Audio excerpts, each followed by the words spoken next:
করি। কারণ এইদিকে চায়ের যে বাগান রয়েছে তাদের সেই বাগানগুলোও থাকবে, পাশাপাশি তারাও উপকৃত হবে এবং সত্যিকারে যারা বিজনেসম্যান তারাও উপকৃত হবে। গত 3 থেকে 4 বছর ধরে অনেক চা বাগান বন্ধ হয়ে গেছে, অনেক চা বাগান বন্ধ হয়ে গেছে। আপনি তথ্যগুলো একটু ইউটিউবে এবং গুগলে সার্চ করলেই আপনারা বুঝতে পারবেন।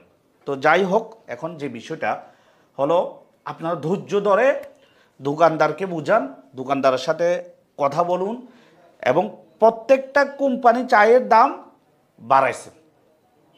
এখন আপনার কোনো টেনশন নেই, এখন আপনিও বাড়িয়ে বিক্রি করুন। আমাদের কোম্পানি অলরেডি গত সপ্তাহ ধরে তারা নিজেরা লস দিয়ে চা পাতা আমাদের সম্মানিত ডিলারদেরকে আগে রেডি দেওয়া হয়েছে। এই সপ্তাহ থেকে, আজকে শনিবার আমি ভিডিওটি করতেছি, এই শনিবার থেকে আমাদের সামান্য